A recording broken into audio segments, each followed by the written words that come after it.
pensar que més que venir. D'acord. Molt bé. Doncs això, vam dir, millor ens organitzem entre 3 persones amb la idea de fer primer un breu emmarcament, no? Per què hem de parlar d'ètica? En definitiva, per què hem de parlar d'ètica avui dia? En segon lloc, més o menys identificar situacions més o menys crítiques, temes rellevants, i en tercer lloc, doncs, situacions que ho il·lustrin. Més o menys aquesta és la idea. Això, entendido. Molt bé. Llavors, la nostra idea és fer un breu argumentari, més que res per emmarcar el tema, i a partir d'aquí obrir un debat. Un debat o... bé, sí, bàsicament un debat. Llavors, jo anirem mostrant en el PowerPoint simplement les preguntes que ens estem formulant perquè sapigueu per on anem a la nostra argumentació. Anem a veure.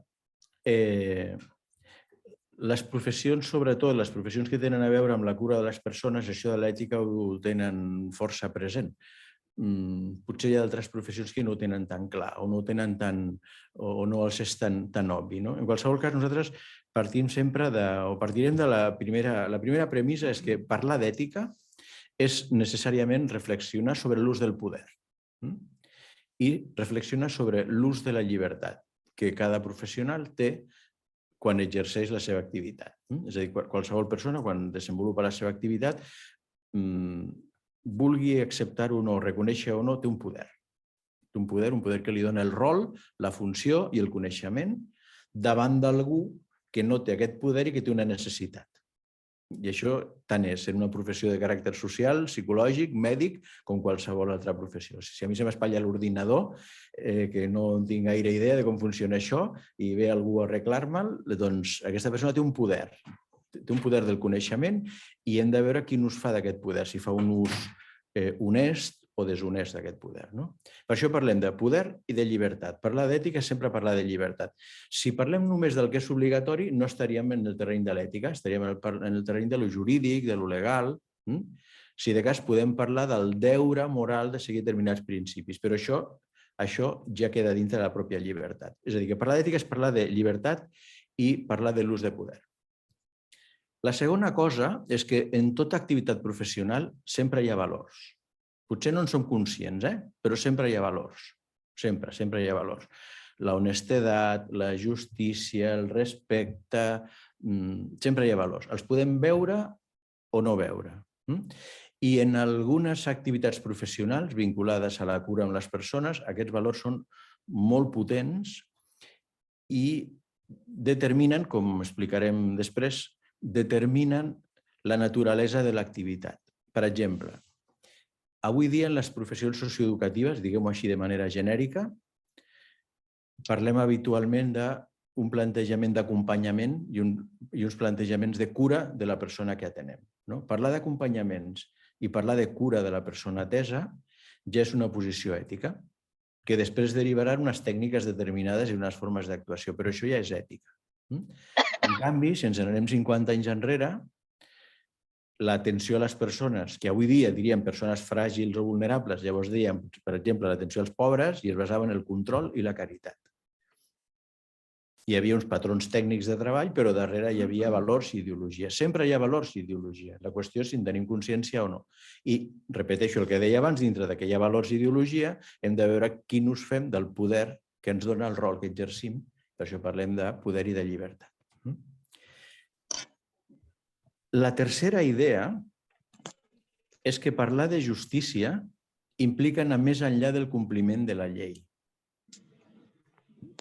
És a dir, la llei, el marc legal, és imprescindible i és necessari perquè, de fet, el que fa és concretar de manera tangible els marges dels valors. Per exemple, si per nosaltres l'autonomia és un valor fonamental, doncs hi haurà una llei que regula l'autonomia en infants, en persones amb discapacitat, etc. Si el respecte a l'altre és un valor fonamental, doncs hi haurà lleis que regulen què significa el respecte. Però al final la llei no deixa de ser una concreció amb limitacions i amb caducitat. I moure's en el terreny de l'ètica és seguir la llei, però entendre que hi ha sempre un marge de llibertat en la seva aplicació, que no vol dir necessàriament saltar-se-la. És a dir, entre la legalitat i la il·legalitat hi ha un escenari, hi ha un espai, diríem, per córrer, i torno a repetir-me, és on es demostra la forma d'usar el poder i utilitzar la llibertat. És important, crec, o necessari remarcar aquesta qüestió perquè, i això no és que ho digui jo, això ho diu molta gent que es dedica a l'ètica amb nivells molt alts, ens diuen que una bona pràctica professional no es basa, és a dir, que no és, torno a repetir-ho, el seguiment de la llei, únicament el seguiment de la llei no assegura l'excel·lència en la pràctica professional. El seguiment de la llei assegura que no caiem en negligències. Això ho diu la de la Cortina. Per exemple, no caiem en negligències. Però ella diu, si la pràctica professional no vol només evitar la negligència, sinó el que vol és aconseguir l'excel·lència, l'excel·lència s'aconsegueix des del seguiment de principis i valors, no només des del compliment de la llei. Tenint en compte una qüestió, i això per nosaltres és molt important quan parlem també de formació i de perspectives a l'hora d'entendre la pràctica professional, que l'ètica no hauria de contemplar-se com un element més, sinó que l'ètica hauria de ser l'element estructurador de l'acció professional. Per una raó. Perquè hi ha activitat professional que pot ser científicament fonamentada, pot ser tècnicament possible de realitzar, pot ser legalment regulada, però no significa que sigui èticament acceptable. És a dir, hi ha coses que són legals, es poden fer i tenen fonament, però això no vol dir que siguin justes. És a dir, que moure'ns en el terreny de la justícia implica no perdre de vista els valors de referència, tot i que ens movem dintre del marge del terreny de la llei. Un pas més dintre d'aquest argumentari seria dir que quan parlem de pràctica professional, no és suficient només amb la honestedat o el sentit moral particular de cadascú. És a dir, de vegades ens trobem que hi ha persones que diuen jo, com que tinc un sistema de valors molt sòlid i soc una persona molt honesta, amb el meu sistema de valors ja n'hi ha prou per exercir la pràctica professional. Llavors, el que hauríem d'entendre és que la pràctica professional és una activitat pública que no es pot exercir des del sistema de valors de cadascú, sinó que hi ha d'haver uns consensos de mínims, i per això estan, per exemple, els codis deontològics. És a dir, jo no puc decidir per lliure què és l'educació social o com es practica l'educació social. Jo puc tenir un estil, puc connectar amb unes tendències, amb uns models teòrics, però no puc decidir per lliure quina és la missió última de l'educació social i els paràmetres de la seva implementació, perquè això és un acord bàsic de mínims que ha de, diríem, obligar, per dir-ho així, si més no, obligar moralment al col·lectiu professional de què forma part. A veure, un segon, tenim el ratolí. A veure ara. Ah, no. Ara sí. És a dir, que de moment hem dit, parlem de poder, de llibertat, parlem que sempre hi ha valors, diem que la llei és imprescindible, però no és necessària, és imprescindible, però no és suficient. Hem de tenir present quins són els valors de referència i hem dit que no es pot exercir l'activitat professional només des del codi de valors particular i privat. Evidentment, ha d'haver una certa coherència. Un no pot viuria, diríem, una dissonància cognitiva molt gran si, per una banda, penso d'una manera i el sistema de valors de la professió de la que formo part, després afegiríem, o de l'organització de la que formo part, va per una altra banda. Això seria una situació de confrontació constant que no portaria enlloc. En tot cas, de vegades hi ha confrontacions d'aquest tipus. El que diríem ara com a idea següent és el següent. Estem en un món actualment cada vegada més divers, plural, canviant i heterogeni. Això hi ha autors que defineixen com vivim en un món sense referències, en el sentit de vivim en un món en el que no hi ha una referència clara que fàcilment ens posem d'acord. Hi ha una gran pluralitat ideològica, cultural, política, etc. I a més molt canviant i dinàmica, de manera que és imprescindible la necessitat d'establir uns mínims, diríem, un pacte de mínims fonamental, un pacte de mínims bàsic, per evitar caure en un possible relativisme que justifiqui, diríem, les mirades sesgades o interessades des de cadascuna de les parts en conflicte, per exemple. Vull dir, concretem una mica més. Dintre d'un món plural amb diversitat de sistemes de pensament, ha d'haver unes fronteres del que és acceptable o no acceptable. Si tot és acceptable en funció de la ideologia de cadascú, entraríem en un escenari de relativisme que seria l'absència d'un marc comú. Això implicaria una convivència pràcticament impossible. És a dir, el relativisme seria l'oposat a l'absolutisme moral. L'absolutisme moral ens diu hi ha un codi de valors, un codi ètic que tothom està obligat a complir, la resta està equivocat. Això seria un model ideològic dictatorial, diguem-ho així. L'oposició és el relativisme moral. Això de la moral i dels valors és un tema particular i en consciència, si algú en consciència creu que allò està bé, doncs allò està bé. Això ens portaria a justificar-ho tot. Si jo en consciència crec que les dones són inferiors i estic convençut, doncs les accions que jo desenvolupi en relació a aquest valor serien acceptables per a mi i per a la gent que pensa com jo. S'entén la idea? El problema del relativisme és que tot val. Tot val. Per això hem d'arribar a uns consensos mínims. I aquí parlaríem des de drets humans com a marc fonamental que després va baixant a sistemes legals. I aquí sí que és interessant veure la connexió que hi ha entre justícia en el sentit ètic i marc legal, perquè, com hem dit abans, la llei el que fa és concretar aquests principis fonamentals. Però en aquest món sense referències és imprescindible establir uns acords de mínims. I finalment comentaria un parell de coses més. Si jo acabo aquí, si de cas després ja obrim debat.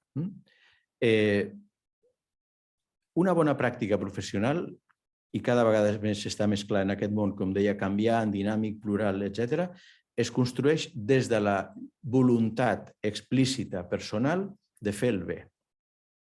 No és suficient amb seguir normes i lleis. Això els teòrics de la complexitat, per exemple, Edgar Morin ho explica molt clar. Ell diu, en un món d'alta complexitat és imprescindible, ell diu, l'autoètica.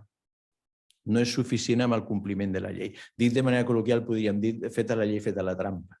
O sigui, al final, de manera dita molt col·loquial, seria dir, les coses funcionaran si tenim la predisposició de fer que funcionin.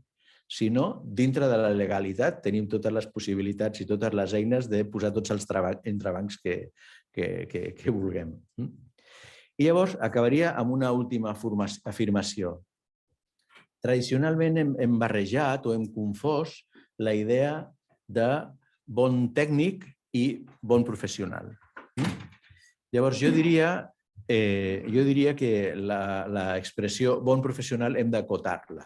Hem d'acotar-la, ho diré d'una altra manera. Tradicionalment, un bon professional o una bona professional és aquella persona que tenia un bon coneixement, el sabia aplicar bé i es movia dintre i coneixia bé el marc d'aplicació del seu coneixement. Això era ser un bon professional.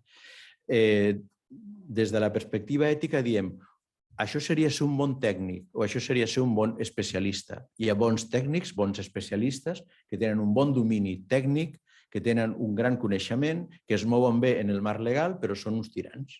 Això, per exemple, en el camp sanitari ens podem trobar fàcilment. Diem, aquesta persona, aquest metge, aquesta metgessa, m'ha atès molt bé, vull dir, m'ha atès molt bé, m'ha solucionat aquell problema, però no hi aniré mai més, perquè personalment és intractable, és un tirà. I diem, és un gran professional. Jo diria, no, és un gran tècnic, però no és un gran professional. El gran professional incorpora la perspectiva ètica, que no és una quarta perspectiva, sinó la que travessa les altres tres. Llavors, acabo dient, parlar d'ètica llavors és parlar de la voluntat de fer el bé des d'una activitat professional, de tenir en consideració la persona que tens al davant, des de la seva fragilitat, necessitat, carència, etc. Implica autorregulació, com utilitzo el meu poder, i implica acceptar que tenim un poder i que hem d'utilitzar-lo per al benefici, per al benestar, diríem, de les persones a les que atenem, en tant que una professió no deixa de ser una activitat, és un servei públic, encara que sigui una activitat privada. És a dir, qualsevol professió al final és una activitat que ofereix alguna cosa als altres. Bé, jo de moment ho deixo aquí. Molt bé, passa. Gràcies. Bé, la continuació del nostre debat aniria en el trànsit de la definició aquesta més conceptual i de definició i el que seria ja l'inici d'entrar a l'aplicació, que després acabaríem amb els casos pràctics. Llavors, quan jo pensava en això, des de l'experiència professional, i tenim com a marc referencial aquesta definició que ha fet el Jesús, jo sí que veia que hem d'assumir com a punt de partida una paraula que ell ha anomenat, que és la complexitat. Per què? Perquè d'entrada, quan nosaltres preguntàvem al col·legi qui s'havia apuntat, la idea prèvia que portàvem eren psicòlegs, pedagogs, treballadors socials, que no va per ahí. Que hi ha arquitectes, que n'hi ha notarios, no ho sé, ojalà que hagués un notari. Però vull dir, la pluralitat de gent anomenada i a més identificada en professions és un punt de partida molt considerable. Què ens generava aquesta realitat a l'hora de definir l'espai comú? Ja no només un espai comú abstracte, sinó concret, de dir què tenim de comú, i ell també ho ha dit, jo el meu punt de partida del comú seria el d'oferir un servei a la societat, de dir cadascú des de la seva identitat. També ha parlat de valors. Jo sí que penso que hi ha una cosa que és molt important posar sobre la taula i és que hi haurien com dos grans blocs de professions i l'ús de les preposicions. És a dir, hi ha un bloc de professions que podia parlar de projectes, de persones, mentre que n'hi ha un altre gran bloc que podia parlar i parla de con. O sigui, que la interacció és molt més directa amb la persona que no. Aquí sí que hi hauria matisos d'identitat que exigeixen respostes concretes, però l'altra part és, evidentment, un punt comú que és molt important. Clar, si ens creiem el que ha dit el Jesús i creiem que ser un bon professional va més enllà de ser un bon tècnic i que, per tant, s'ha de pensar en fer el bé, quan això es comença a operativitzar com a ètica, surt un altre tema i és fer el bé i fer-ho bé. És que aquí ja no és només fer el bé, sinó és fer el bé i fer-ho bé, amb tot el que significa aquest afegit. Clar, si ens creiem això, entrem en un terreny molt complex però molt real, que és el tema de què penso de l'altre i com ho incorporo jo a la meva interacció. El meu servei a la societat no és unidireccional, és bi. Com treballo aquesta bidireccionalitat si entenc que fer-ho bé és no només atendre bé a l'altre, sinó que l'altre senti que jo l'he tractat bé, el metge, perquè igual el metge aquell pensava que t'estava tractant magníficament i tu estaves sentint que no te cuento. Llavors, tots aquests aspectes per mi són importantíssims a l'hora de posar sobre la taula el tema de la subjectivitat. L'anomenem o no? L'obviem o no? L'abordem amb tot el que implica de complexitat o no? Però negar la seva existència em sembla que és un poc amusserat, com diuen els catalans.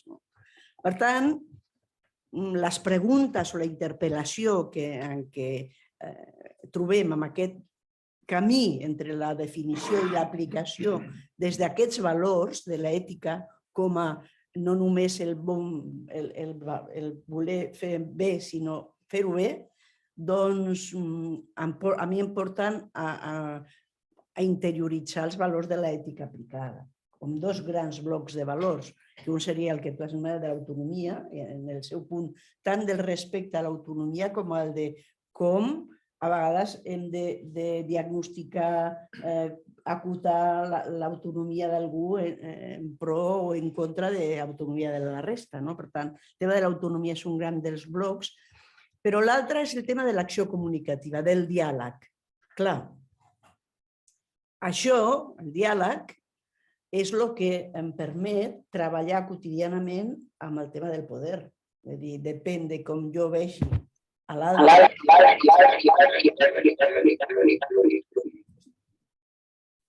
Genial, no? Llavors, en aquest sentit, penso que és molt important assumir-ho com a punt de partida i de realitat quotidiana a compartir amb totes les professions. Jo penso que està molt, tu has dit, jo penso que és molt més estès i més compartit aquest diàleg i aquestes contradiccions en les professions socials que no en les professions, jo què sé, els arquitectes, no sé, però els arquitectes penso que fer el bé i fer-ho bé implica un anàlisi de les meves necessitats abans de vendre'm el producte important. Si no ho fan, hauria algú de dir-li, escolta, que això ho pensa vostè, però a mi no me sirve para nada. Llavors, aquestes interaccions penso que entren de ple amb aquesta necessària comunicació i el diàleg. Què tenim? Que és on jo li passo la paraula a ell. És a dir, jo a nivell conceptual tinc com grans instruments professionals, alguns compartits, que ens poden ajudar en aquest trànsit, que seria la consciència ètica orientada a fer el bé i fer-ho bé, que és el que ha dit tu, que seria... Per mi aquesta seria la finalitat.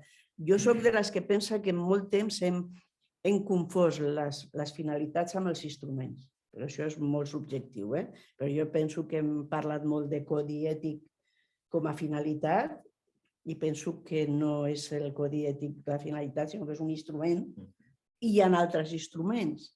Llavors, hi ha unes normes deontològiques orientadores que algunes professions les tenen més a l'abast que els altres, però les tenim tots, quasi tots, com a instruments, i el que sí que penso que és més absent i que jo penso que és el tic de la qüestió és els espais estables de reflexió ètica, és a dir, tant en els llocs de treball com als col·legis professionals, com a qualsevol organitzacions i institucions.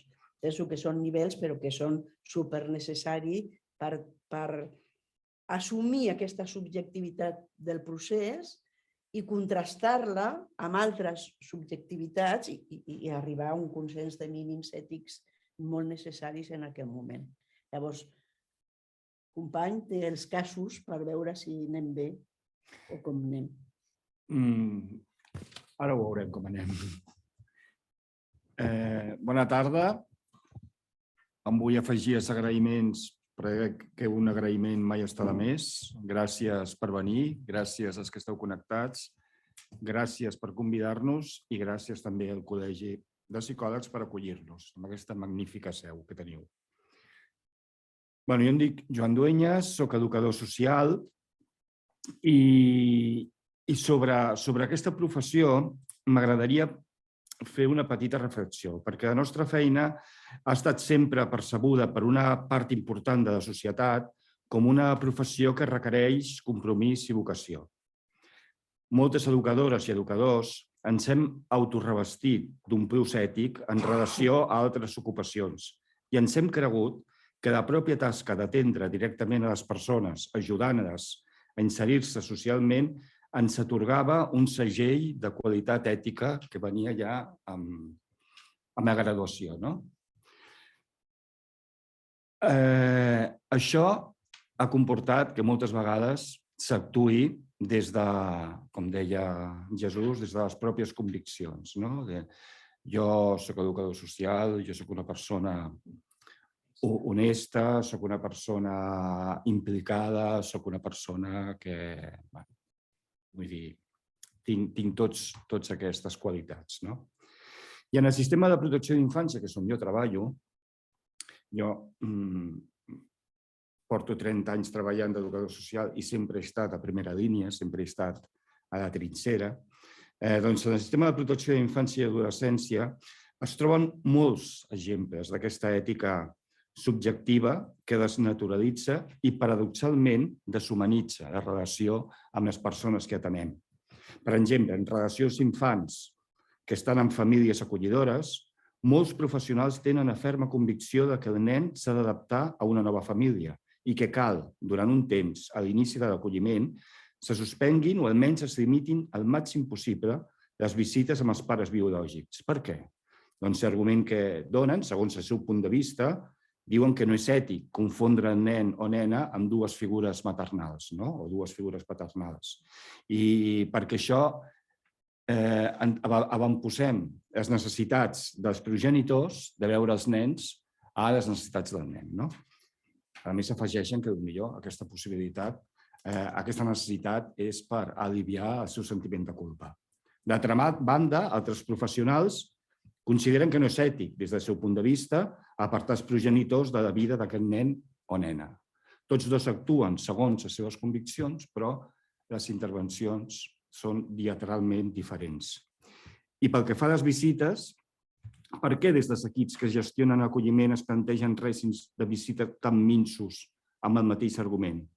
Altres professionals creuen que la freqüència, la duració i la qualitat de les visites permeten enfortir un vincle amb els progenitors dels infants i això facilitarà un eventual retorn i que no seria ètic no permetre...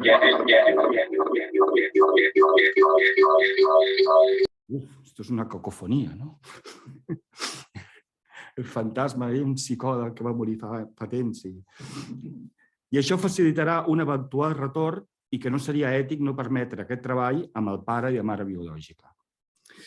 És a dir, sovint fugim de la fatiga que suposa pensar, dialogar, reflexionar i construir una ètica comú i en profunditat sobre la realitat que ens interpel·la i preferim actuar en nom de les nostres pròpies conviccions encara que aquesta postura enfronti els professionals en detriment de la pròpia intervenció. Per tant, el que sí que podem constatar és que en aquest escenari no hi ha escolta, perquè per escoltar cal reconèixer i respectar l'altre. I les nostres conviccions són murs infranquejables, perquè ens defineixen i ens donen una identitat. Jo sóc així. Jo sóc l'educador honest que no diu mentides, per exemple, mai, que no permet mentir. I si amb una persona deixo feta merda perquè li dic 4 hores, és igual, però sóc així. Jo sóc així, no citaré mai a la parella d'aquesta senyora perquè és un maltractador i jo amb maltractadors no parlo perquè a més els meus principis no em permeten. Llavors, aquest problema de donar identitat, que les conviccions donin identitat, fan encara que aquestes conviccions siguin més arrelades. Per tant, ens oblidarem de dialogar, perquè dialogar és parlar un idioma comú, ja sabem que els idiomes, si no es practiquen, s'obliden. El professional, atrinxerat en les seves conviccions, no aconsegueix dialogar ni escoltar els altres. Quan Rashid, això és un nom inventat, però és un cas verídic, quan Rashid va néixer, després d'experimentar la primera succió del pit matern a l'hospital, va ser retirat i lliurat a una família d'acollida. Serveis socials ja li havia advertit a la mare, la Yamina. Abans que neixi el teu fill, t'has d'haver separat del maltractador del teu marit. Si no ho fas, prendrem mesures per protegir el nen. No va ser així. Yamina, la mare del nen, per por, per pressions familiars, per diverses raons, no es va divorciar, no es va atrevir a divorciar-se i Serveis Socials va complir la seva advertència. 2 mesos després, Yamina es va divorciar del seu marit per poder recuperar el seu fill, però no va poder aturar la maquinària del sistema de protecció fins 6 anys després. La decisió ja s'havia pres i replantejar-la comportava massa riscos. Els arguments que es van al·legar per mantenir l'acolliment i desaconsellar el retorn del nen amb la seva mare, malgrat el divorci, van ser els següents.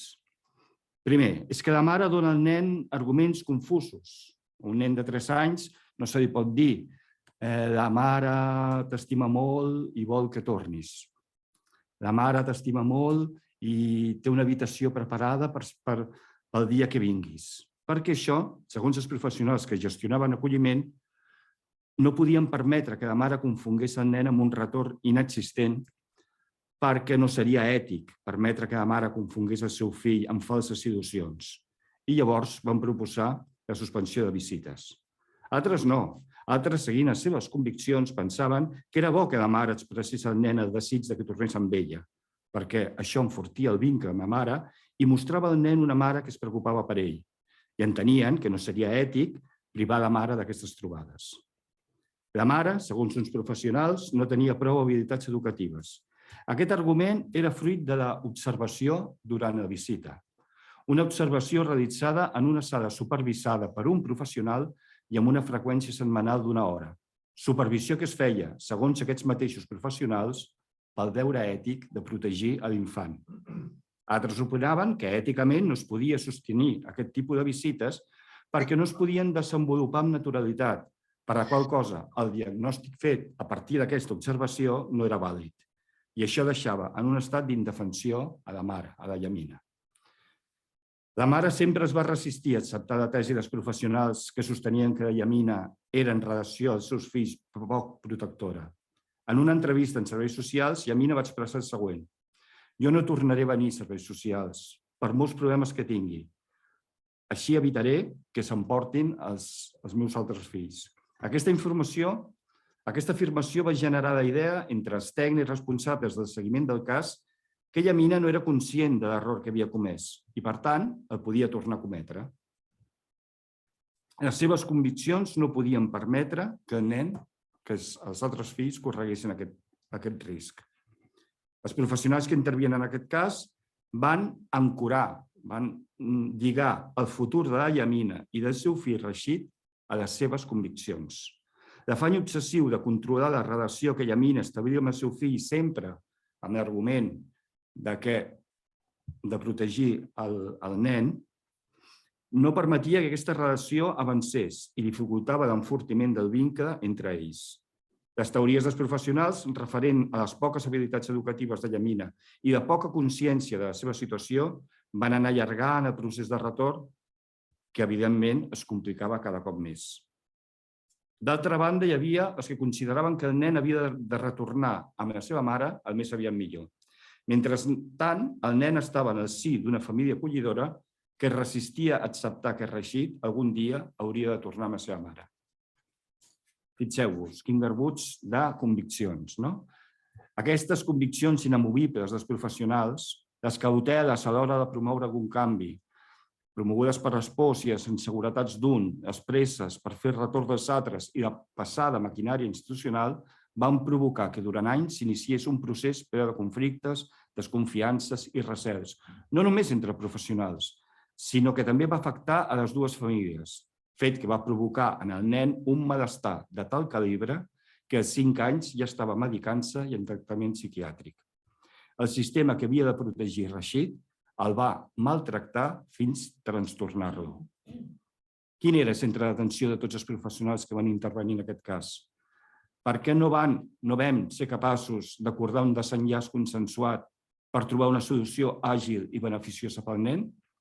Està clar que el llenguatge utilitzat pels diferents professionals no va ser el diàleg. Tots parlaven, però ningú escoltava.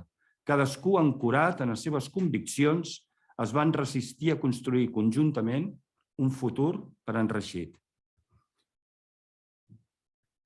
Per tant, professionals d'una professió com la nostra, que té com un dels objectius d'integració, anaven tots a la seva. Un sistema protector que maltracta, uns professionals que parlen però que no s'escolten, que han de potenciar les qualitats humanes però que actuen deshumanitzats. On és l'ètica aquí? Tothom parla en nom de l'ètica, però en aquest cas, on és l'ètica? Tothom considerava que la seva posició era la més ètica de totes. Però el cert és que entre tots vam empitjorar la situació de Reixit vulnerant un per un tots els principis de la bioètica. El de no maleficència, perquè vam utilitzar Reixit com a camp de batalla i li vam fer més mal que bé. El de beneficència, perquè és evident que no li vam procurar el màxim benefici. El d'autonomia, perquè en aquest procés ningú va escoltar la mare ni el nen, només la consciència de cadascú i el de justícia es va vulnerar per raons evidents. És a dir, en nom de l'ètica i les conviccions de cadascú, ens vam carregar de cop tots els principis ètics. Llavors, la pregunta que cal fer és: podem establir un veritable diàleg entre professionals i entre serveis per sortir de les nostres conviccions i desenvolupar un relat comú que construeixi en un futur una ètica compartida? Si la resposta és sí, cal aixecar la mirada més enllà de les nostres conviccions i reflexionar per construir conjuntament un discurs que ens aporti una nova mirada d'una ètica consensuada perquè no passin coses com el que li va passar a Reixit. Molt bé. Llavors, nosaltres hem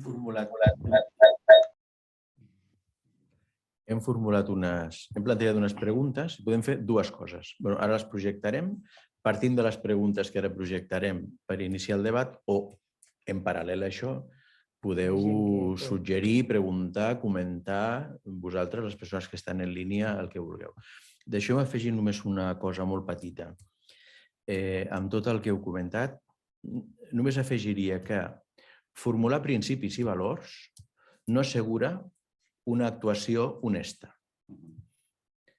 I aquí un dels grans reptes no és només definir l'ideal, perquè això és la carta als Reis, sinó traslladar-los al dia a dia de l'activitat professional. I aquí està l'autèntica dificultat. Vull dir, nosaltres ens podem posar d'acord ara que el respecte és un gran valor, però això què significa en el dia a dia concret? Llavors, el salt, diríem, de l'ideal a la quotidianitat, que és el que definim com genera cultura ètica en les organitzacions, és el gran repte. No només definir la carta dels grans desitjos. Bé, dit això, llavors, hem plantejat aquestes preguntes. Has tingut referents ètics a la teva professió? Sí? No? Quins eren? A les teves experiències professionals, fins a quin punt has tingut l'ètica present? Has hagut de tenir l'ètica present? En la teva pràctica professional, com gestiones o com has gestionat les contradiccions o les situacions de conflicte ètic en l'exercici de la teva professió? Quan has tingut conflicte de valor o sentiment de contradicció ètica, com ho has gestionat això? I una última pregunta. Què li diries a algú que comença ara en la professió que ha de tenir en compte des de tota aquesta perspectiva?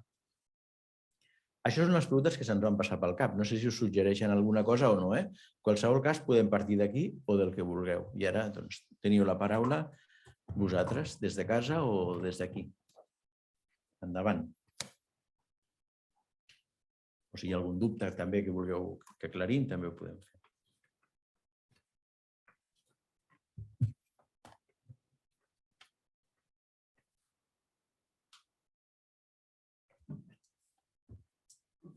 Una cosa, qui estigui a casa mirant-nos, només cal que obri el micro i faci la seva intervenció, respongui a les preguntes o pregunti o que faci una intervenció, la que vulgui, vaja. Només us cal obrir el micro. Merci.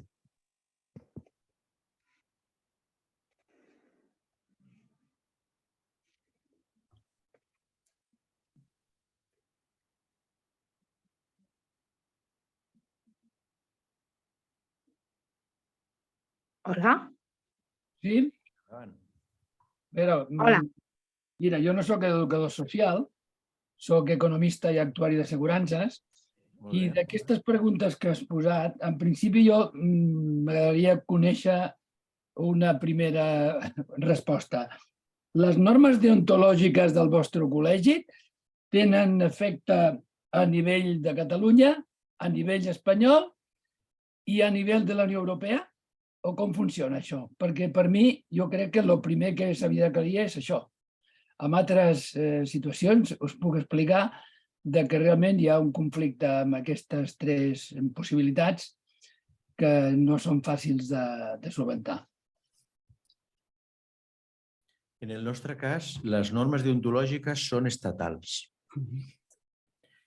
En tot cas, posats a complicar una mica, et podria dir que un règim sancionador que les acompanyi. De manera que estem parlant d'uns criteris que són moralment obligatoris, però dit malament, si algú se'l salta, podríem dir que no passa res, a no ser que s'estigui saltant la llei. I llavors el que intervé és la llei d'ofici, no tant el codi ètic. Si estiguéssim parlant d'una professió en el que fos obligada a la col·legiació i a part d'un codi ètic, perdona, d'un codi deontològic, hi hagués un codi de conducta normatiu, que això és parajurídic, llavors sí, llavors hi hauria un sistema normatiu vinculat al comportament ètic. No sé si t'he contestat. Bueno, m'ha faltat una cosa. T'ho dic perquè, per exemple, quan et canvies de país per exercir la teva professió, pot haver-hi diferències. I per això pregunto si la vinculació a la Unió Europea, en aquest cas, afecta que les normes deontològiques puguin ser diferents. Jo ho dic perquè tinc ple coneixement de que en algunes professions, abans parlàveu del tema de la medicina, perquè clar, quan parles de les econòmiques o actuarials, com les del nostre col·legi d'actuaris pràcticament són les mateixes a nivell mundial, però com que són purament econòmiques, no afecta tant com poden afectar, per exemple, les del Col·legi de Medicina. I em consta que, per exemple, determinades professions a nivell d'Espanya estan considerades al marge del Codi Deontològic espanyol en respecte a altres països com poden ser Alemanya, França o Anglaterra. I parlo, bueno, en aquest cas, França i Alemanya, perquè Anglaterra de moment la tenim a fora. Clar, si hi ha una diferència substancial, això és important. No sé si a vosaltres també això us pot afectar amb importància, no? A veure, nosaltres hi ha un codi marc, que és el codi de l'AIG, l'Associació Internacional d'Educadors i Educadores Socials, que pareix que és un codi molt generalista. És molt generalista. De tota manera, en relació al que tu comentes, jo et diria que el problema no és només què diu els codis, sinó com es traslladen a la llei. Et poso un exemple. Mira, jo formo part d'un comitè d'ètica de la recerca i, per exemple, el tractament de l'ús, per exemple, de teixits o de cèl·lules mare o d'aquest tipus de... Jo no hi entenc d'això, però m'hi trobo de vegades. Està regulat de manera diferent en els diferents països. I llavors el que en un altre país pot ser èticament acceptable en el projecte de recerca, igual aquí no. Vull dir que aquí hi ha matisos que ens mouríem ja en el terreny entre l'ètic i lo legal.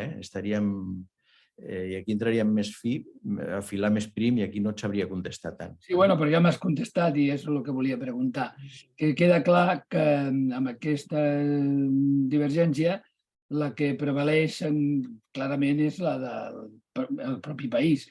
I si dintre del mateix país, en lloc de 17 autonomies, la tenim regulada, que és a nivell estatal, ja funciona, ja tenim molt. Però si canvies de país, realment, ja ho has explicat, trasllades a exercir en un altre país i ràpidament t'has d'adaptar, ja ho has marcat molt clarament, a veure què diu la legislació d'aquell país per si difereix amb importància en alguns aspectes claus. Sí. Jo crec que ja m'has respost amb el que comentaves de la vinculació tan directa que hi ha a la llei específica de cada centre amb el que estiguis treballant. Gràcies. En tot cas, insistiria, i reforçant el que hem comentat abans, hem anat comentant els tres, és que més enllà del que digui la llei, és com traduïm la idea de fer el bé, de com generar el màxim bé possible des de la màxima imparcialitat. Imparcialitat implica coneixement teòric i conceptual, implica coneixement de la llei, però també implica coneixement ètic i voluntat, diríem, de fer el màxim bé possible a totes les persones implicades en una situació determinada. Però, bueno, Hi havia abans algú que sembla que volia La Mònica preguntar. Ah, sí, Morales. Mònica Morales, tens la mà aixecada. Endavant, Mònica. Merci, Francisco. Un plaer.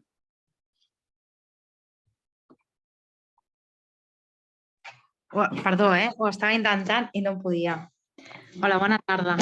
Primer de tot, dir-vos que m'ha encantat tot el que heu dit i he estat enganxadíssima durant tota la vostra exposició i la vostra xerrada. Em sembla que s'hauria de fer molt més això. I després he intentat contestar les 4 preguntes que heu fet i m'ha sigut, la veritat, molt difícil la primera. Tens o has tingut referents ètics a la professió i quins? Doncs no ho sé. I això potser és perquè no hi he buscat gaire, no? Però no se m'ha corregut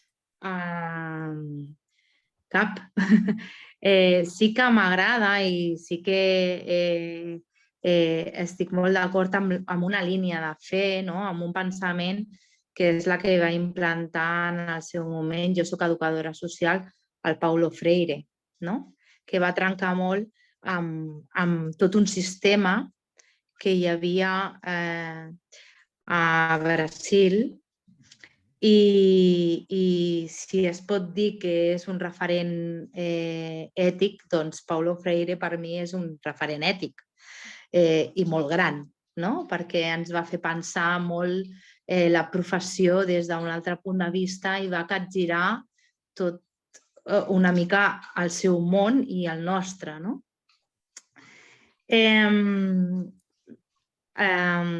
Això per un cantó. Per un altre, si tinc experiències professionals i fins a quin punt he tingut l'ètica present, jo penso que en el meu dia a dia sempre tinc l'ètica present perquè per mi com a educadora social, jo treballo en un servei de salut mental, és impossible no tenir l'ètica present. Impossible. O sigui, jo penso que no seria una bona educadora social si no tingués l'ètica present. Però no només la meva ètica, sinó la de l'altre i la visió del món de l'altre. Perquè amb una malaltia mental el món es veu d'una altra manera, però sí que és veritat que tu has de poder escoltar aquella veu i el que et vol dir i com és el seu món, justament perquè no passi com en aquest cas que heu explicat, que a mi em posava els pèls de punta, y pensaba, entre todos lo mataron y él solo se murió. Para mí és la frase que em surt, no? I una mica això, perquè en salut mental el tema ètic està molt a flor de pell i el respecte amb l'altre també, perquè hi ha una barrera, una línia molt fina, no? Entre el que sí, el que no... Bueno, sempre estem en diàleg amb això.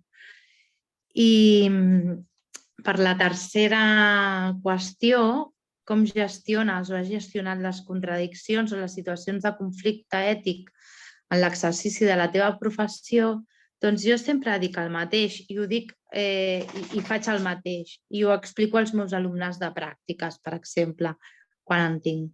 I és que jo no ho gestiono, ho gestionem des d'un equip, des del diàleg entre diferents professions, perquè la meva visió és molt minsa.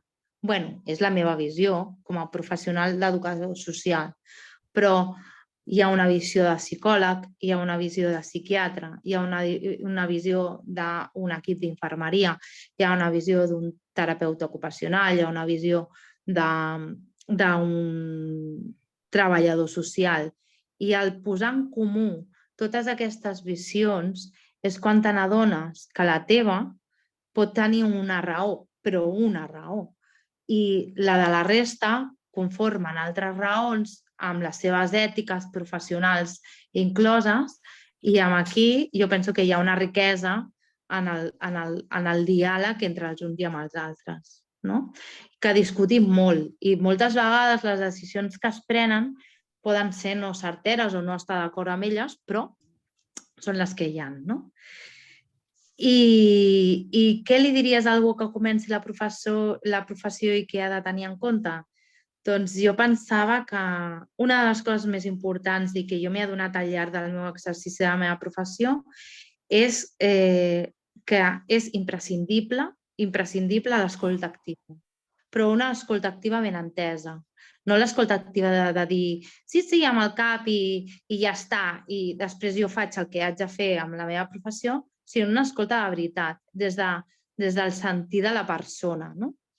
I un diàleg constant amb l'equip i fer una pedagogia constant amb totes les decisions que prens o totes les actuacions que prens per a poder explicar que allò que tu estàs fent no és una cosa que et surt perquè sí, sinó que és una cosa que tens a la teva professió amb unes eines i amb el teu exercici de la teva professió ètica i professionalment. I una mica era això el que volia dir. Penso que m'he estès massa, perdó, però... No, no et preocupis. Gràcies. Estic d'acord amb el que dius, però ara et portaré la contrària. Vale. Molt bé. Has dit, és impossible no tenir l'ètica present. Jo et podia posar molts exemples, sobretot en salut mental, en el que s'ha actuat sense tenir l'ètica present. Per exemple, recomano una pel·li que segur que coneixes.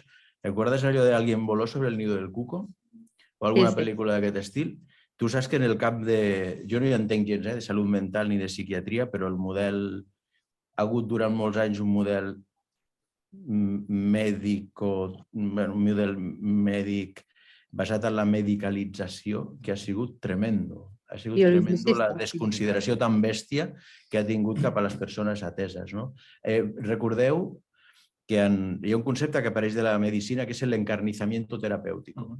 Aquest concepte neix precisament en el camp de la sanitat per dir, atenció, perquè hem perdut de vista la persona i només veiem les malalties i les tècniques per tractar-les. Igual estem maltractant. I a partir d'aquí apareixerà algú que dirà, escolta, i per què no comencem a ajudar la gent a morir? I apareixeran les cures pal·liatives i aquest tipus de coses, però el concepte aquest... Ho dic perquè estic d'acord amb tu, jo entenc el que dius, però vull dir que algú podria posar-se en una posició en el que diu això de l'ètica està molt bé, però jo me n'allunyo, no? I l'altra cosa que m'has fet pensar, la Victòria Camps té una frase molt interessant que és hem de passar del jo penso al nosaltres argumentem. I segurament els debats ètics no poden començar dient jo penso, jo. Podríem dir, tu pensa el que vulguis. El que ens interessa és dir, des de determinats referents comuns o des de determinades finalitats compartides, anem a començar a pensar què construïm perquè sigui la millor resposta. Perquè el jo penso se'n va al final, se'n va de l'ètica i se'n va cap a la subjectivitat. I ens escudem en la tècnica. Jo, que sóc un gran expert, penso que... I atenció, perquè sóc un gran expert. Llavors, quan entrem per aquí i totes les persones d'aquest equip multi, totes són, diguem-ho així, bones persones expertes, tothom té raó. I quan tothom té raó, el que fem és defensar el nostre argument. Defensem la nostra parada i ens oblidem que estem treballant per a algú. I aquest exemple que tu has posat és un exemple de llibre, de com cadascú, segurament tothom tenia raó, però la suma de les raons de tothom el que fan és un desastre més gran. Per això que aquest del jo penso a com construïm i com argumentem serà molt important.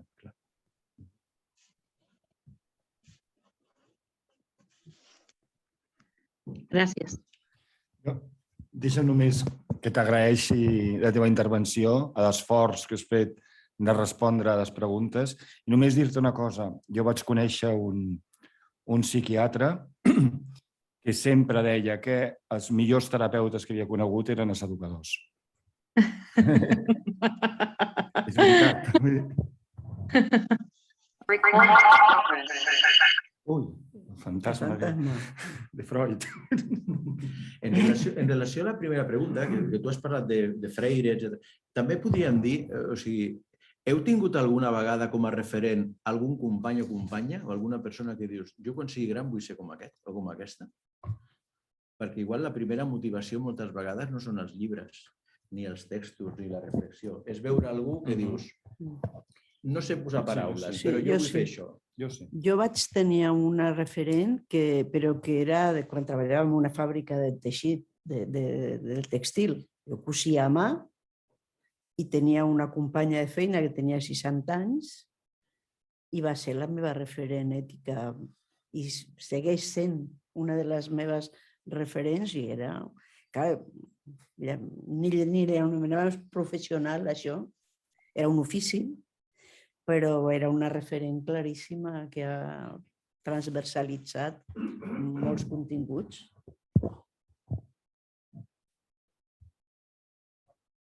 Endavant, endavant. Sí, perquè et sentin. Perquè et sentin des de casa millor. Bona tarda a totes. Jo encara no soc educadora, espero acabar aquest semestre, però sí treballo en l'àmbit social i comunitari.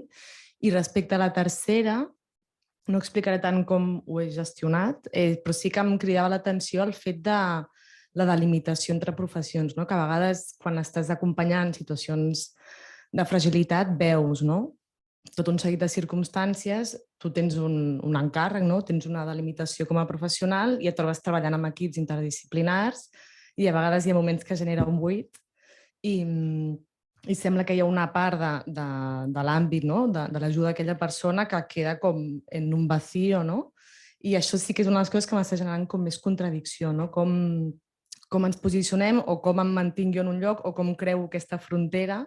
Això li tocaria a la psicòloga del centre de serveis socials o al treballador social, però jo estic veient la situació, potser no tinc les eines, però sento que hi ha una crida a actuar. I és una de les coses que em va generar, llavors la llenço per si algú em pot il·luminar d'alguna manera. Gràcies. A veure, has dit una cosa, has dit un equip interprofessional i interdisciplinari. Jo diria que l'equip que tu has descrit no és interdisciplinari, sinó multidisciplinari. I aquí hi ha un problema epistemològic, això és tal com ho veig jo. El la multiprofessionalitat, etc., pressuposa que el tot és la suma de les parts. I pressuposa que cadascú és responsable de la seva parcel·la. I pressuposa que tu ets una bona professional si resols la part que a tu et toca. Llavors, moralment, per dir-ho així, estàs obligada a fer bé la part que et toca i aplicar bé el teu coneixement. Però si hi ha alguna parcel·la que a tu no et toca, moralment ni tècnicament et sents obligada a assumir-la, perquè no és cosa teva. En un equip multi, tu has parlat d'un forat, d'un espai que no és de ningú. També podíem parlar de contradiccions. Però suposem que tothom ho fa molt bé, però hi ha un espai que no és de ningú. La perspectiva multi t'inhibeix d'aquella responsabilitat. Perquè la pregunta que tu et fas és: a mi què em toca? Ho tinc ben delimitat? Sí. Estic fent el que toca? Sí. Ho estic fent honestament? Sí. Doncs jo ja he complert. Fins i tot, moralment parlant, tu ja estàs. El problema és que pel que tu dius, això et deixa un neguit. Dius, aquí hi ha alguna cosa que hem de fer alguna cosa. Des de la perspectiva multi, el que farem sempre és reclamar més recursos i algú a fora. I llavors direm, la responsabilitat és del meu cap, de l'administració, de qui tu vulguis. Sempre està fora, perquè tu estàs fent bé la teva part. Des d'una perspectiva inter, diràs, igualment, si hi ha més recursos millor, si algú se n'adona millor, evidentment, però com que hem de construir la millor resposta, no pot ser que una parcel·la que com que no és de ningú, quedi sense tractar. I això et fa estar en una posició ètica diferent. També t'ho puc dir d'una altra manera. El multi acostuma a servir per donar respostes estandarditzades. És a dir, jo, ciutadà, tinc una necessitat, hi ha un catàleg, cartera de serveis, digue-li el que vulguis, que diu el que jo tinc dret a demanar i vosaltres sou l'equip de gent que teniu el deure d'atendre'm. Mentre jo m'ajusti al que vosaltres em podeu donar, la cosa va bé. Però si jo demano alguna cosa que no està contemplada, no és responsabilitat de ningú. Llavors, clar, quan després fem el salt i diem l'atenció centrada en la persona, l'estàndard ja no serveix. Perquè l'estàndard és el marc comú, però tu, persona, aquest estàndard comú s'haurà de crear a mida. I aquí és quan el multi salta pels aires. I aquí és quan hem d'entrar en unes altres formes de pensar, més col·legiades, que això no treu que no haguem de ser crítics en si hi ha pocs recursos, etc. Però l'excusa de com que no hi ha prou recursos, perquè si no caurien en el mite d'allò del recurs ideal. Algú hi haurà o hauria d'haver que en sàpiga molt, que en sàpiga més i que tingui això. I això no existeix, ni existirà. Bé, no sé si... Però està bé el que estàs plantejant.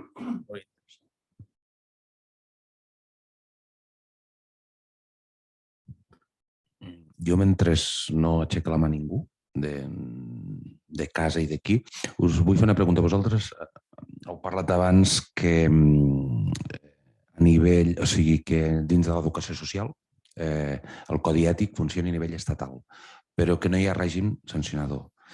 Hi ha algun règim sancionador?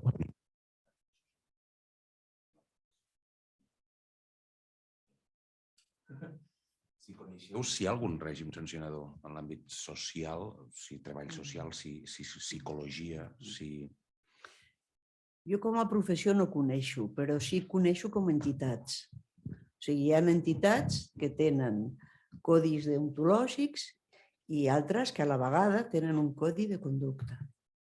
I que això s'ha treballat els últims anys, sobretot en evitar les confusions, perquè això, quan nosaltres vam elaborar el codi deontològic, passava. O sigui, vam passar per aplicar aquest procés mateix del el que jo entenc és el que tu sents i vam descobrir que no. O sigui, la comissió que elaboràvem el codi vam demanar la carta als reis dels educadors vers el que enteníem per un codi i aquí sortien diversitats totals, però hi havia un bloc que el que demanava era que me controlen i me digan què he de fer. Per tant, i com m'he de comportar.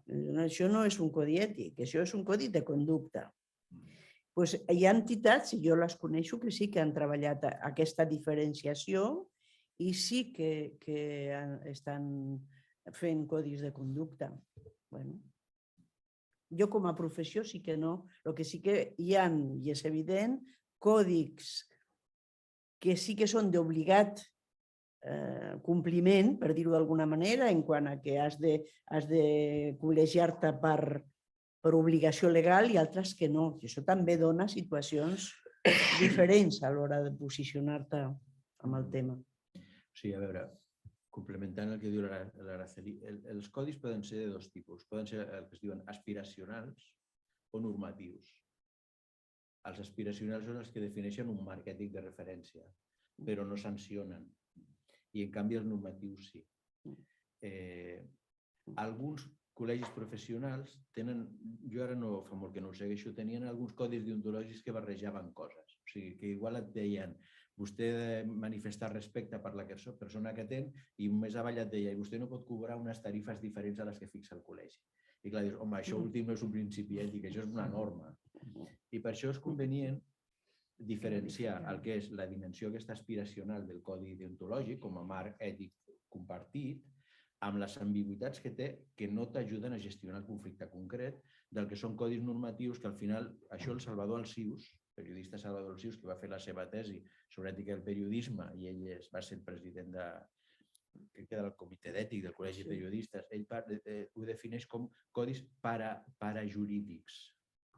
O sigui, no ho diu el codi legal, és a dir, no ho diu el marc legal, no diu la normativa, però hi ha una normativa interna d'obligat compliment. I aquestes normatives estan, com diu l'Araceli, sobretot en professions en què és obligat la col·legiació i una mala pràctica implica sancions. Sí.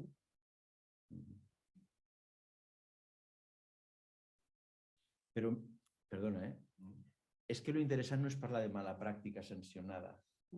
L'interessant és parlar de com fem bones pràctiques, més enllà de complir la llei. I aquí és on ens queda molt camí per recórrer. Perquè una mala pràctica potser és més fàcil de definir, no sé si és més fàcil, però l'important és, com us deia abans que diu la de la Cortina, sense evitar la negligència fins a l'excel·lència i cobert per la llei, perquè el cas que tu has posat, tothom estava dintre de la llei. Com treballem a l'excel·lència, que no és l'excel·lència tècnica, o no només. No? I per mi aquest és el camí a recórrer. No?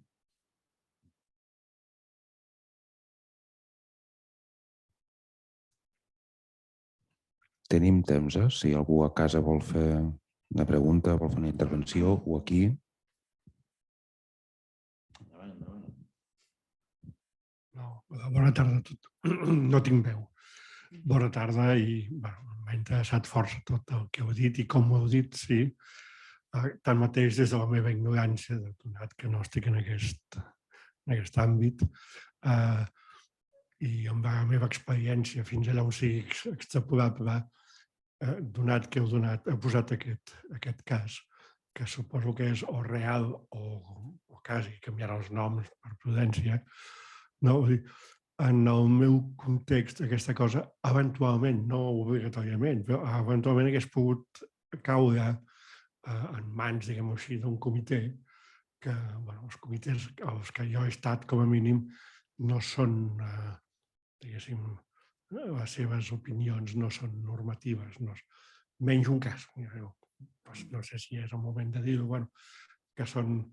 A tu et porten un document escrit amb tota una problemàtica i hi ha algú que ve i que et comenta aquest problema, o algú, pot ser una persona o 5, i tu has de respondre per coherència, educació i norma amb un escrit i tal, que, com dèiem, no és normatiu, però aporta un cert valor. Casos equivalents en el meu àmbit a aquest, que seria el més propi del vostre, evidentment, això va acabar o hagués pogut passar o hi ha antecedents que aquest cas pugui anar a un comitè, com el que heu comentat, o que vosaltres mateixos en formeu part, i també elaborar un consens a base de que i intentar evitar a dins del comitè, per la pròpia trajectòria o tradició, contrastar potser les actituds dels altres professionals. No? Passa això, que a vegades es porten casos com aquests i surt el que surt. No? En tot cas, gràcies. A veure, aquí a part del comitè d'ètica de cadascun dels col·legis professionals, hi ha el comitè d'ètica dels serveis socials de Catalunya. Hauria estat segurament el lloc on portar aquest cas, però algú l'ha de portar. Algú ha de tenir la valentia de dir això així no va. I com que no va, hem de denunciar-ho, per dir-ho així, i portar-ho a algun lloc, perquè ja sabem que tots estem dintre de la legalitat. I això suposo que no es devia fer en el seu moment. Més que la valentia, la humilitat de portar-ho, perquè tothom estava tan convençut de que les seves conviccions eren les bones que ningú s'hi va ocórrer anar a un tercer perquè digués la seva. Perquè la seva era la bona, vull dir, ja està. A vegades també cal una mica d'allunyar-te de les teves pròpies conviccions i buscar una altra opinió, una altra orientació, no? No, per exemple, en un hospital, almenys el que jo estava, tampoc cal entrar en detalls, jo, durant els anys que vaig estar en aquest comitè, n'hi havia dos, a més ho has comentat en part, dos que porten el nom d'ètica. Un és el d'investigació, que avalues el que es pugui tenir, defenses dels drets pràcticament dels participants o qualsevol tipus d'assaig i tal. D'acord? Però també hi ha el comitè d'ètica assistencial, que en diuen, que seria més semblant potser el que hem comentat. En aquest cas, com que no hi havia ningú que investigués sobre aquest cas, el que seria bé, potser, plantejo, és el que jo faria una crítica, potser, des de la meva experiència, és que el propi pacient, en general, no estava prou ben representat. A canvi, sí que teníem, sempre per defecte, per norma, hi havia, almenys en l'hospital que jo estava, un representant del departament o que sigui del servei de defensa o d'atenció al client, em diuen, al pacient. Doncs, se suposa que aquesta persona, quasi en dues, representaven els... En aquest cas, pregunto, insisteixo en la meva ignorància d'aquest àmbit, si la mare hagués pogut apel·lar. No. O per ignorància, perquè no hi ha uns... I aleshores hi havia un equivalent, o hi ha algun sistema de servei, d'atenció al client que hagués pogut dir aquí hi ha una dona que es queixa molt i tal perquè sóc jo representant aquesta dona, ja acabo. No hauria d'haver anat al síndic de greuges, no? Seria la persona competent que hagués pogut... No hi ha a l'estructura, d'alguna manera, no està previst la persona com a protagonista, el client. Això és real, sobretot en els àmbits en els que el tema de la vulnerabilitat i el tema de la infància en risc, ja no te cuento, de dir d'entrada, la primera mirada vers la persona que ve és del diagnóstico necesario de y lo mal que lo está tratando, cómo le gestiono la separación. I això va començar així, de dir, i això dona com a producte que la pròpia estructura no té incorporada l'espai d'escolta com a possible vulnerada pel sistema de protecció.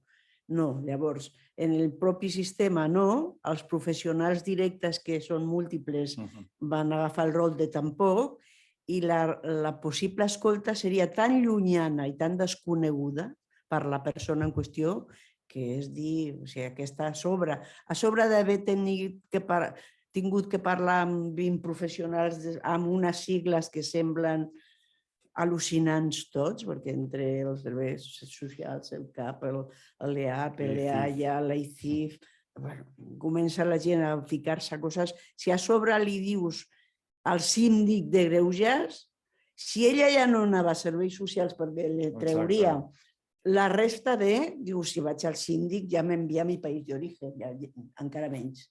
Per tant, sí que hi ha una...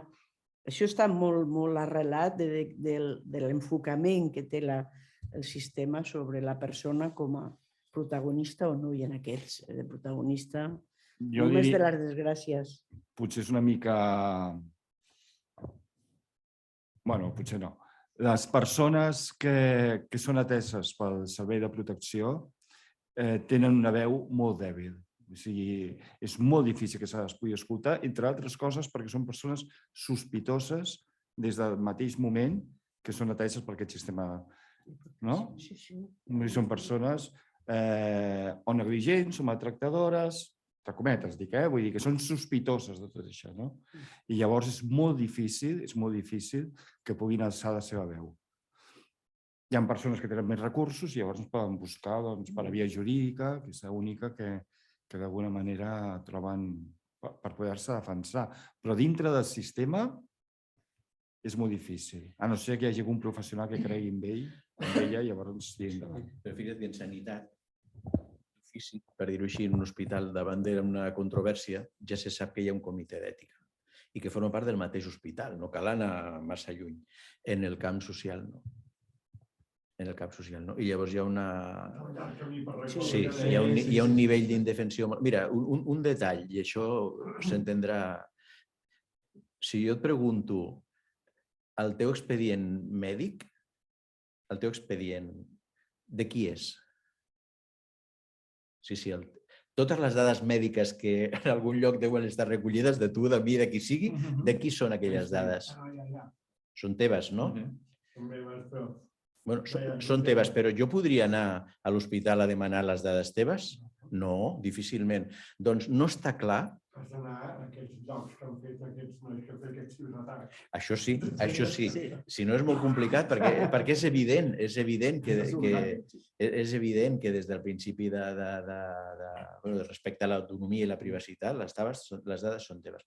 En el camp social, no està clara aquesta pregunta. Si jo soc subjecte dels serveis socials, de l'àrea que sigui, i jo vaig a uns serveis socials i dic, hola, que vinc a veure el meu expedient, és possible que no me l'ensenyin. Perquè no és meu. Parlen de mi, però no és meu. Llavors, això dona pistes Això et dona pistes, fixa't com hem començat parlant, estem parlant del poder que tenim i de la llibertat per exercir-ho d'una manera o una altra. I en aquests camps no ens n'adonem, fins i tot, no és que hi hagi mala intenció, és que hi ha una cultura en la que tu entres i la persona que atens doncs té poca veu. O té veu en el tu i jo, així cara a cara. Però si sortim d'aquí, ja no. I això complica molt les coses. Merci. Hi ha una persona, la Maria Teresa, que està online, però aquí també en teniu una que anava abans. Bueno, tranquil. Bueno, ara serà una mica canviar de tema. Jo soc educadora social, no? Però m'he dedicat poc a fer d'educadora perquè he estat més en l'àmbit de la recerca i tal, no? Però sí que és cert que a mi m'agradaria parlar de, tornant als referents ètics, no? De la formació. Per poder tenir-ne de referents ètics, a banda dels informals, no? Que podem agafar nosaltres, no? Amb algú, doncs, el que dèiem, jo vull ser com aquesta persona de gran, també és la visibilització, no? sobre aquesta referència. Si ho traslladem, per exemple, no sé, ara amb el tema del col·lectiu LGTB, no? La visibilització dels referents per construir noves identitats. Jo vull agafar-ho això com a metàfora, no? En la construcció de la identitat de les professionals com a referents ètics. I aquí volia fer menció a la formació. Per exemple, jo quan vaig estudiar educació social no hi havia una assignatura sobre ètica al meu grau. I encara tinc coneixement que hi ha llocs on no es parla d'ètica a la formació. I llavors, és a dir, promoure això des de que comences, no? El poder incorporar referents, tot i que no siguin referents propers en el sentit de la pràctica, de companys de feina, de companyes de feina o d'equips, no? És important i crec que hem de buscar influencers, no? També en aquest sentit, almenys perquè no perquè doni bones respostes, sinó perquè entengui que s'han de fer preguntes. En aquest sentit, no? I volia enllaçar-ho també amb la tercera pregunta, que en la meva poca experiència com a educadora, no? Jo m'hi vaig trobar amb contradiccions. Tot i que no em corresponia a mi potser resoldre-les en aquell moment, no? En el moment en què fas una contenció, per exemple. No? I que important és tenir aquests referents en aquests moments, perquè quan tu estàs en una situació de crisi que has de donar una resposta al moment, no? Una resposta immediata, què faràs? Faràs el que, és a dir, tu com a professional inexperta confies en qui tens al costat que t'està dient no, mira, aquest és el camí. No? Després ja reflexiones sobre si hem de continuar aquest camí o no, però quan tu no saps què fer i tens algú que et diu, no? Aquests són els referents. I això ho vull lligar també amb la importància de que es tracti això a l'equip, perquè segons qui et trobis de referent, no? Al final t'arribaràs a plantejar aquestes qüestions o conviuràs amb un malestar moral, no? De ho estic fent bé o no, o fins i tot te pots acabar cremant. I si no tens cap resposta, no? O vius en aquesta contradicció, i per això m'agradaria donar-li importància als equips que parlin i que expressin aquestes contradiccions i que donin lloc al diàleg entre professionals, entre qui comença i qui porta més temps, perquè al final seran aquests referents. I és aquest sentit de responsabilitat compartida al final el que ens portarà a reflexionar, a qüestionar-nos i a donar una mica de llum també en el camí de desenvolupament de cadascú. Et comento molt breument dues coses, molt breu. Primer, estic d'acord amb tu en el que has dit. Estic d'acord amb el que dius de la formació. Hem pogut discutir-ho més d'una vegada. L'ètica hauria d'estar present en la formació sempre com a no només des de sabers tècnics, des de l'ètica, no? Si sé com fa un procés de deliberació, doncs em serà més fàcil el diàleg, etc., sinó com a una mirada sobre la pròpia pràctica professional. Per això hem dit moltes vegades que l'ètica hauria de ser un eix estructurador de la formació. Perquè en realitat el que et dona és una perspectiva de com mira el món. O t'hauria de donar una perspectiva, o ens hauria de donar una perspectiva de com mira el món i com entendre la pràctica, més enllà de que després seria convenient tenir coneixements tècnics de com aplicar-ho, no? I la segona qüestió, aquesta pregunta de com gestiones, això ve d'una qüestió que alguna vegada ja hem parlat, i és el següent, explico molt ràpidament. En alguns estudis que hem fet sobre com els equips gestionen els conflictes de valor, ens hem trobat, o ens havíem trobat amb el següent.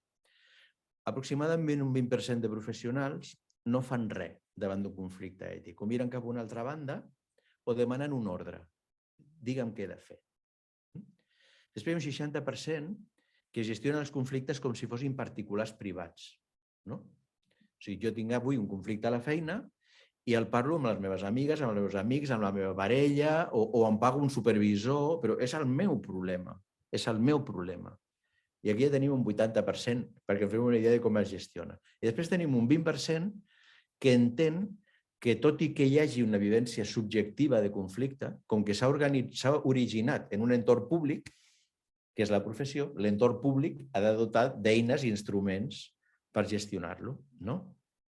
I dintre d'això, el que tenim és escassament un 5% que tenen unes certes estructures mínimament organitzades, com pot ser un comitè d'ètica, un espai de debat, un espai de reflexió, una supervisió externa, i la resta, l'altre 15%, és bona voluntat de, bueno, parlem-ne. Llavors, clar, aquest és l'escenari. Llavors, no ens estranyi després que hi hagi baixes que la gent no sap per què són. O que la gent es cremi i ni que li pugis el sou volen tornar a treballar, perquè hi ha un estrès moral, un desgast, perquè són professions exposades a una violència, jo diria, una violència ètica molt potent, perquè estàs en la desigualtat, confrontant amb tu, etc., sense eines. Llavors, és normal també que la gent miri cap a una altra banda, o digui dona'm un ordre, o no vull veure-ho, o marxi. També és un clima, que afavoreixi... Un clima que afavoreixi aquest treball en equip, perquè, sé que al final, quan parlem d'ètica, parlem d'una qüestió molt prescriptiva, molt valorativa, hi ha judicis de valor, i si tu no tens la confiança per exposar des d'una visió on saps que no seràs jutjada com a bona o mala professional, sinó des d'una visió de responsabilitat, de cura, d'acolliment compartit d'aquest malestar, és molt difícil també que les professionals arribin a compartir alguna cosa que al final són creences i valors interns que posem a la pràctica i que és una part, jo diria, i això ja és una opinió personal, molt privada i profunda de tu. Jo aquí, no ens estenguem molt perquè hi havia altres paraules, però jo això ho relacionaria amb el que hem comentat abans de les cultures professionals del multi i de l'inter. Si estem en un univers en el que un té l'autopercepció de que tot problema té la seva resposta i jo sóc un bon professional quan sé resoldre, quan tingui un dubte no el presentaré. Perquè si presento el dubte estic dient que soc dèbil com a professional. En canvi, si entenem que estem en un escenari professional en el que per molt que sàpigues sovint no hi haurà respostes, sinó que hi haurà alternatives que s'han de construir, jo amb naturalitat puc arribar aquí i dir, mireu, jo davant d'això no sé què fer. Però no vol dir que jo no sàpiga coses. Però jo no sé què fer, perquè d'entrada no té resposta i no té solució. Però com que tothom, totes les persones que estem aquí, en sabem molt, doncs construirem alguna cosa. I aquí entrem en el procés de confiança perquè estem construint. Però si jo parteixo de si explico una fragilitat és perquè sóc un mal professional, i això passa en molts equips, que tothom explica els triomfs i els èxits i no explica els problemes. I tot ens va molt bé. Abans hi havia per aquí. Però no hi és. No hi és la Maria Teresa. Estava aixecant la mà, però ara no la veig aquí. Bueno, són les 7:28. Tenim temps per una intervenció, una pregunta més, si voleu. En el xat hi ha dues preguntes o dos comentaris, no sé si... Bueno, no, és la Maria Teresa que saludava Vale. a una tal Maria José, però no hi ha preguntes aquí al xat.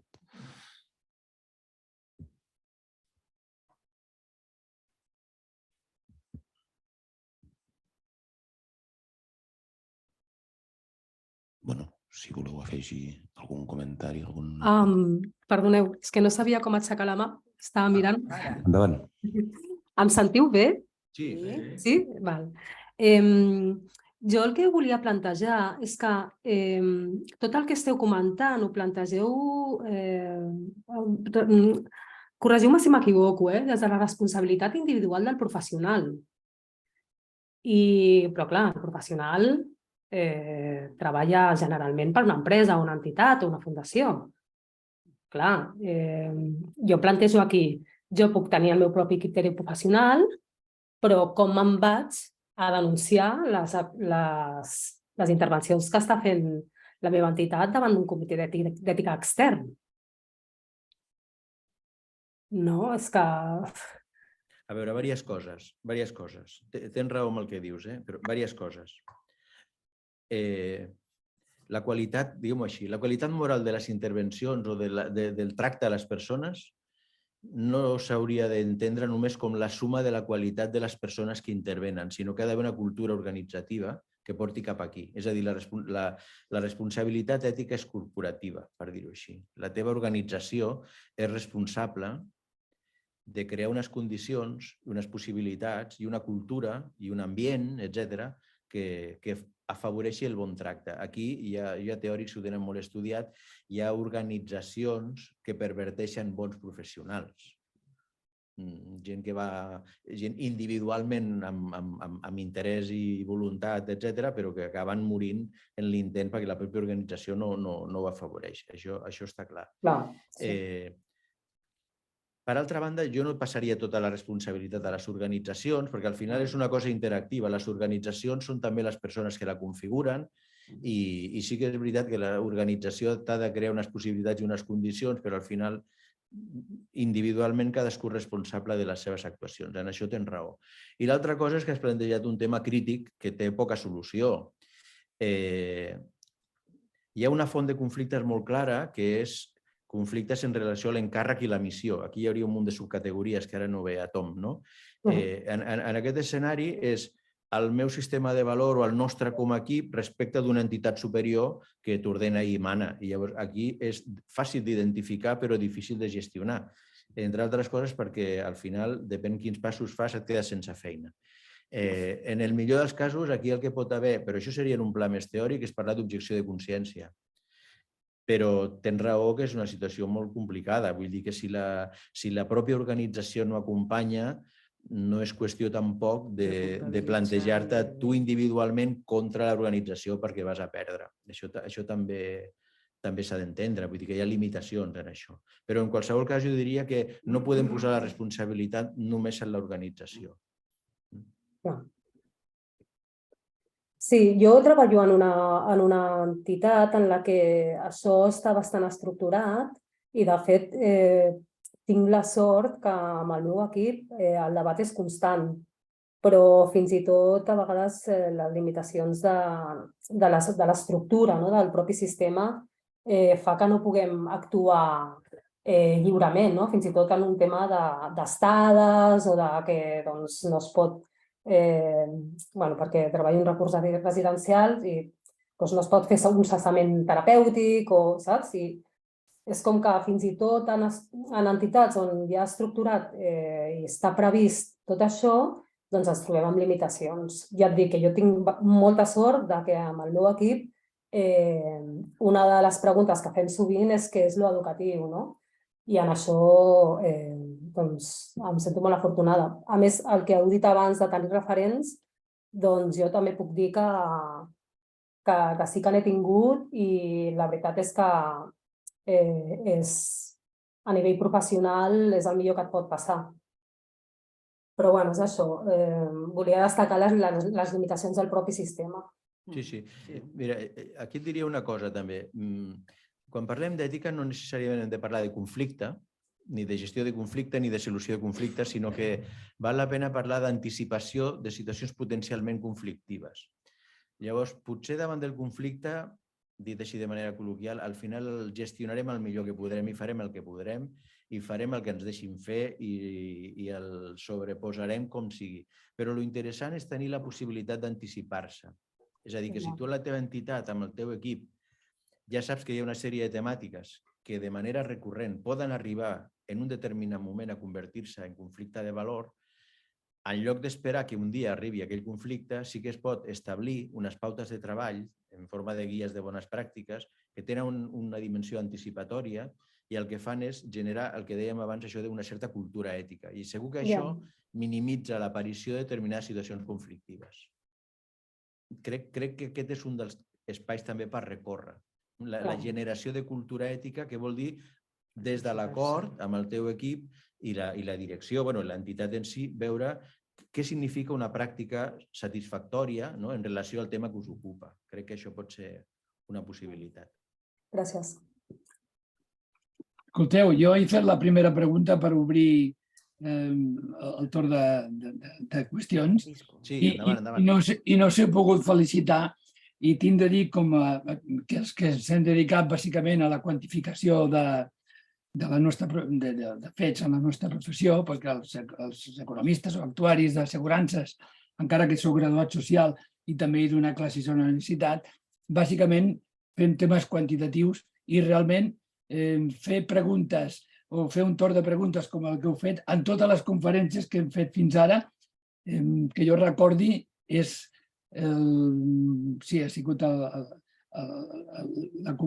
cas, la conferència, que ha obert més torn de preguntes a l'altra part i realment això s'han de felicitar perquè és molt difícil respondre a tantes preguntes qualitatives, no quantitatives. O sigui que felicitats des del punt de vista dels que som matemàtics al respecte.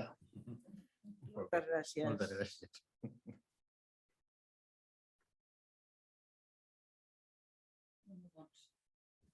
Gràcies, Francesc. Ell també és membre dels sèniors de la intercol·legial. Moltes gràcies a tots els que heu vingut aquí i els que esteu des de casa i sobretot gràcies al Jesús, a la Celi i al Juan. I fins la pròxima. Moltes gràcies. Gràcies a vosaltres.